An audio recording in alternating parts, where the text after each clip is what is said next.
ಕಾಂಗ್ರೆಸ್ ಸರ್ಕಾರದ ಗೃಹಲಕ್ಷ್ಮಿ ಗೃಹಜ್ಯೋತಿ ಯೋಜನೆಗಳು ನಿಲ್ಲುತ್ತದಾ?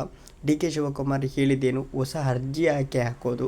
ಎಲ್ಲದರ ಬಗ್ಗೆ ಈ ವಿಡಿಯೋದ ಮೂಲಕ ನೀವು ತಿಳಿದುಕೊಳ್ಬೋದು.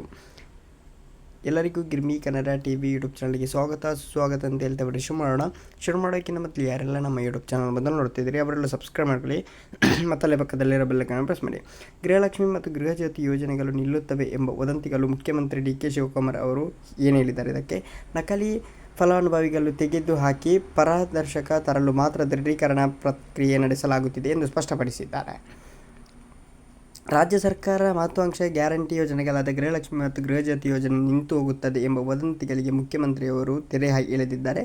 ಗ್ಯಾರಂಟಿ ಯೋಜನೆಗಳು 100ಕ್ಕೆ 100 ಮುಂದುವರಿಯಲಿದೆ. ಸಾರ್ವಜನಿಕರ ಆತಂಕ ಪಡುವಂತಹ ಅಗತ್ಯವಿಲ್ಲ ಅಂತ ಹೇಳಿದ್ದಾರೆ. ಇದೀಗ ಜನರಿಗೆ ಬಂದಿರೋ ಪ್ರಶ್ನೆ ಏನಂತ ಹೇಳಿದರೆ, ಹೊಸ ಅರ್ಜಿ ಯಾಕೆ ಹಾಕೋದು ಮತ್ತು ಇದು ನಿಲ್ಲುತ್ತಾ ಈ ಯೋಜನೆ ಅಂತ? ನಿಲ್ಲಲ್ಲ ಗೈಸ್, ಖಂಡಿತ ನಿಲ್ಲಲ್ಲ. ಡಿ.ಕೆ. ಶಿವಕುಮಾರ್ ಅವರು ಹೇಳಿದ್ದಾರೆ. ಏನಂತ ಹೇಳಿದರೆ, ಇದರಲ್ಲಿ ಮೃತಪಟ್ಟವರಿಗೂ ಕೂಡ ಹಣ ಹೋಗ್ತಾ ಉಂಟು, ಅರ್ಹರು ಅಲ್ಲದವರಿಗೂ ಕೂಡ ಹಣ ಹೋಗ್ತಾ ಉಂಟು.